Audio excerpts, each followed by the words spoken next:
हो चुका और कल के फैसले पे चीफ जस्टिस के ये अल्फाज के मैं जाना चाहता था, मैं छुट्टी पे जाना चाहता था, लेकिन ये एक आईनी मसला था इसलिए रुका हूँ। और लाहौर हाई कोर्ट को बाकायदा तौर पे ये ताकीद कर दी गई कि आरओज़ और डीआरओज़ के मुतालिक वो कोई फैसला नहीं करेंगे और इंतखाबात 8 फरवरी को होंगे। कल ही के दिन इंतखाबी शेड्यूल का भी इजरा हो गया, तो इसके ऊपर हम डिस्कशन पहले कर चुके हैं, उसी को तूल देते हैं।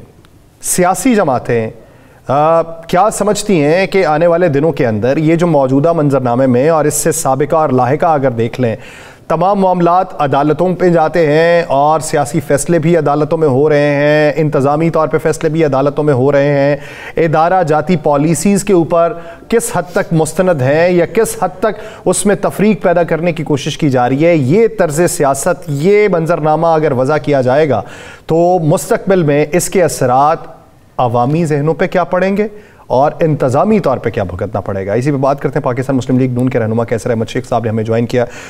शेख साहब बहुत शुक्रिया आपके वक्त का।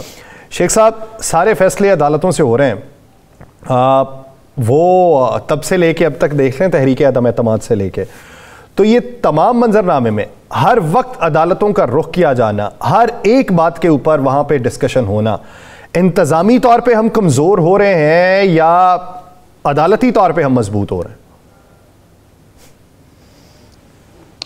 बिस्मिल्लाहिर्रहमानिर्रहीम।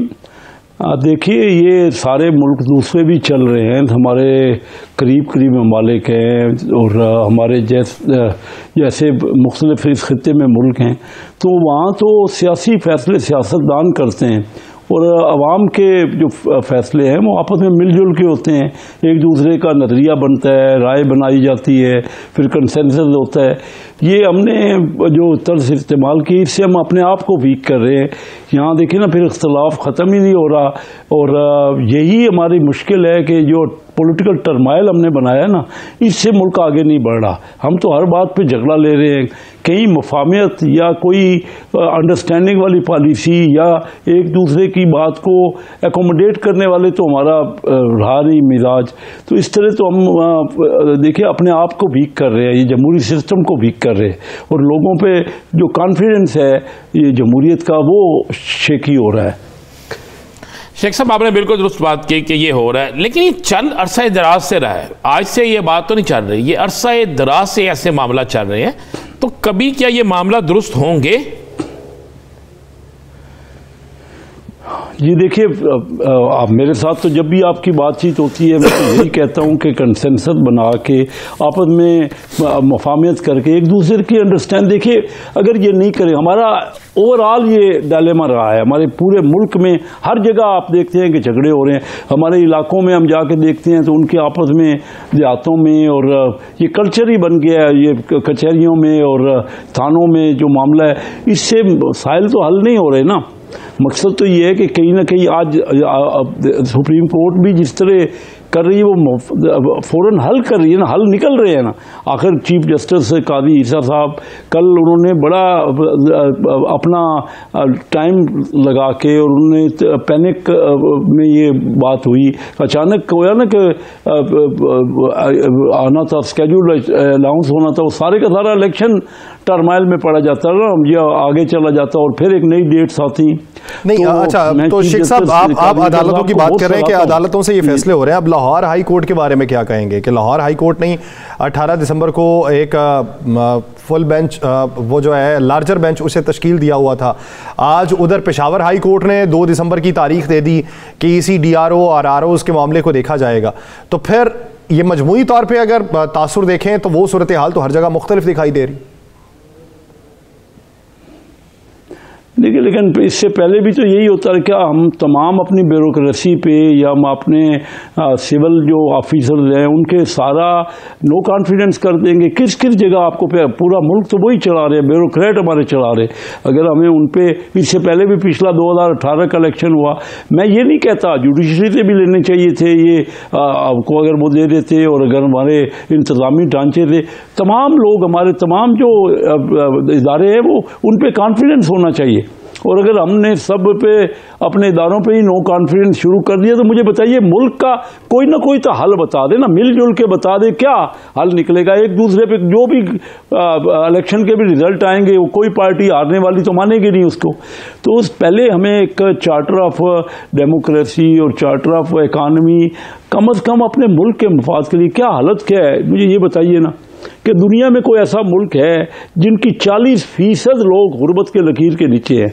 हमारे 24 करोड़ लोगों में से तकरीबन 9.5 करोड़ लोग 40%, 100 में से 40 गुर्बत की लकीर के नीचे। हालांकि पूरी दुनिया की जो आबादी है वो 800 करोड़ है और 66 करोड़ गुर्बत की लकीर, यानी 8% दुनिया पूरी की एवरेज है।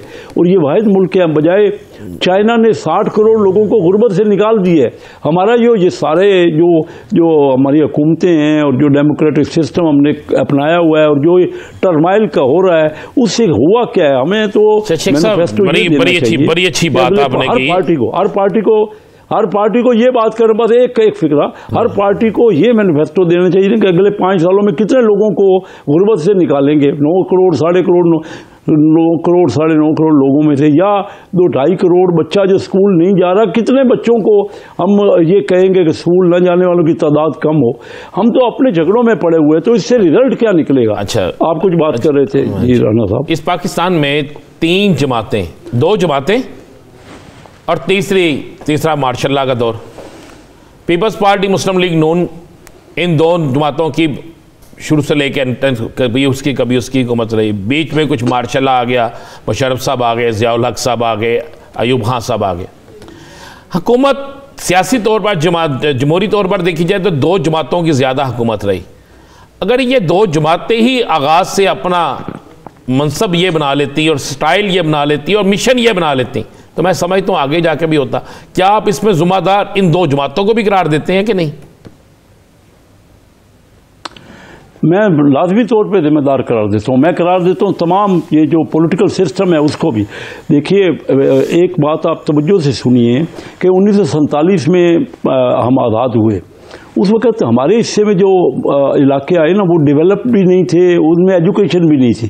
और इंडिया के पास ज़्यादा कल्चर्ड, ज़्यादा डेवलप, ज़्यादा एजुकेटेड इलाके जहाँ की इंडस्ट्री भी लगी हुई थी। लेकिन 1970 तक पहले 23 साल क्या हुआ, पाकिस्तान बहुत ज़्यादा ग्रो कर रहा था इंडिया से। हमारी ग्रोथ डबल थी इंडिया से। उसके बाद क्या हुआ, उसके बाद अभी 1990 तक भी मैं कह सकता हूं कि पाकिस्तान से इंडिया 4 गुना था। आज इंडिया की इकानमी 13 गुना हो गई है। वो मुसलसल तरक्की कर रहे हैं और दुनिया की सबसे ज़्यादा ग्रोथ हमारे ही इलाके में, हमारे ही पड़ोस में, बांग्लादेश में और इंडिया में हो रही है।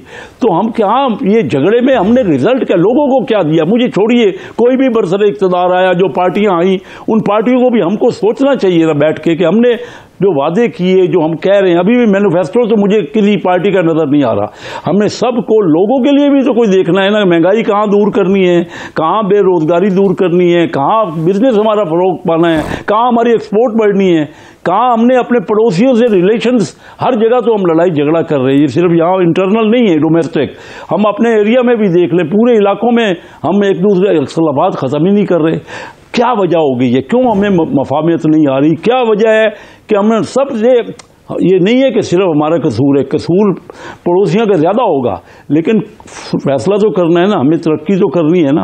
अब बताइए कि यही जो मुसलसल हुकूमतें बन रही हैं, यही मार्शल लॉ भी आए, उसके बाद हमारी सिविलियन गवर्नमेंट अपना सारा कारोबार छोड़ के ये सोच के कि मैं जाके वहाँ पे कुछ हम करेंगे, लेकिन मैंने देखा है कि वहाँ सियासी भी कुछ नहीं हो सकता। नहीं शेख साहब,